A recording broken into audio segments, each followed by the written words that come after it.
energy prices. That's the Tasmanian Premier. He's fighting for his political life. And as is often the case, when a politician has their back to the wall, they give their best performance. Our political contributor, Chris Uhlmann, is with me on a big day in politics in Tasmania. It's been a bit of a fragile government. They've had the minority status, some controversial policies to push ahead with. But just on that point that I made there, a powerful speech from Jeremy Rockliff, some very powerful lines, and we have to wait and see as to where this goes. My guess is they have the vote, he loses the vote, then he most likely holds a news conference, potentially goes to visit the governor and seek an early election, or he's replaced by his party. I guess they're the two scenarios. But either way, a powerful speech from the Premier. Yeah, it was. I like the line that he said when that I might lose this day, but this day will define you, talking to the opposition leader, because these are reasonably thin grounds for be looking to remove a Premier, and then the opposition leader has to wear the consequences of that. So yes, as you say, backed into a corner, he's defending himself reasonably well. It doesn't sound, though, like he's particularly confident, Kieran, as he says, I might lose this day, and then, we'll see whatever the fallout is. Of course, there's the opportunity for someone else to form government. It is interesting to see Eric Abetz sitting behind the leader there. That's a blast from the past for those who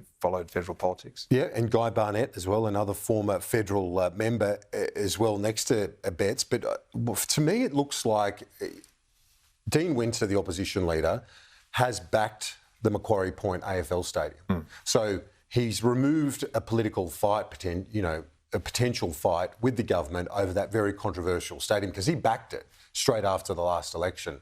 Now he's trying to find a basis upon which to bring them down. He's using budget management to do that. There's a question mark. Will it work? Will it work? I mean, if they go to the polls, will Tasmanians be annoyed that they're back at the polls barely a year after the last time? Well, I would be, considering there's not really any grounds for them to be there in the first place, so they'd have to worry about that. And you think that the opposition leader may well have the wind in his hair because there's been a federal Labor victory and he thinks the brand is pretty good. But really what's going to play in Tasmania, is what matters to Tasmanians. As you say, that there was no splitting them when it came to that stadium, and that seems to be the big issue over budget management at the moment. So we'll see the way the day plays out, but there's many, many steps ahead of us, I'm sure. Yes, indeed. We'll be back there for the developments out of the Tasmanian Parliament in a moment. Let's talk about some other news today. The US demand for increased defence spending. Is it fair? And what do you make of the federal government's response? Well, 3.5% is a lot. Obviously, we're looking to get above 2% on our defence spending to 2.5. Well, 3.5 is a lot of money. But then again, the government has brought down a review which said that we're in the worst strategic circumstances since the Second World War. And yet the government spending does not seem to indicate that they actually believe what they're saying. So far, the government said we will decide how much money we spend on defence. But clearly, our major ally is calling for us to step up and does not believe the government's line that it has already stepped up. And there's nobody in this town, by the way, Kieran, who believes that the government actually is really putting the effort into defence which the times call for. So, yeah, it'll be interesting. It'll certainly be interesting when Anthony Albanese meets face-to-face with Donald Trump. Well, that's the question, isn't it? Because you and I have been at these summits over the years and seen how these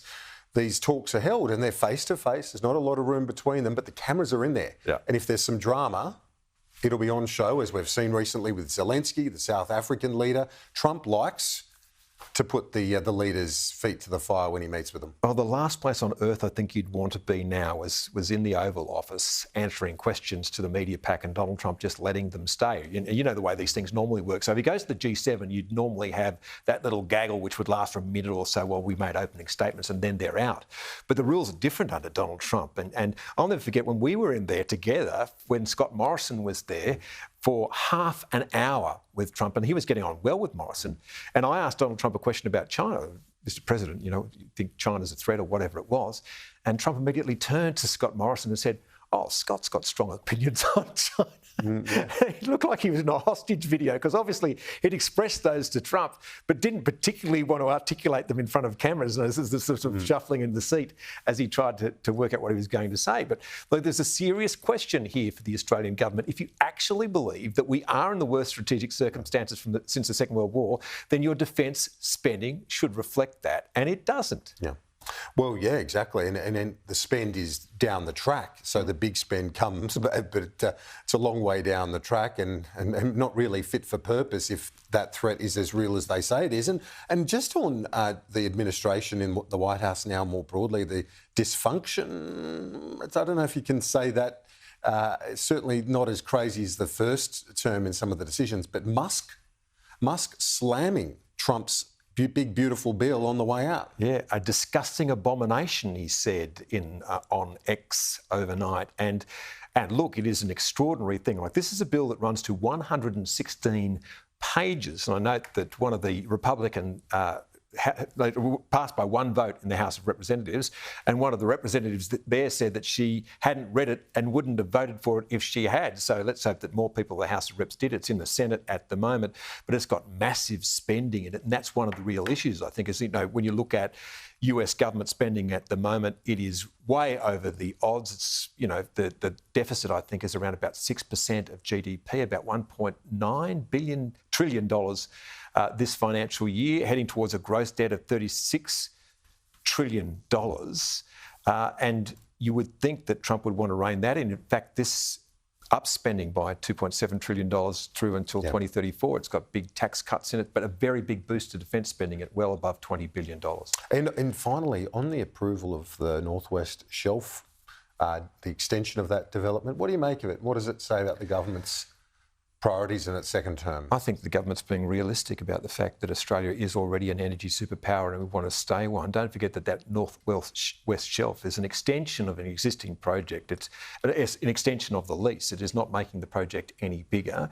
It supplies Japan with an enormous amount of its fuel. It supplies 14% of Western Australia's domestic supply, absolutely critically important to the government of Western Australia, and runs manufacturing and mining resources, employs 1,200 people, $40 billion worth of export income in royalties and excise since the project began. So absolutely vital to Australia. And I can't believe the hysterical way in which some of the media and much of the activist class behaves about this stuff. We're going to need gas.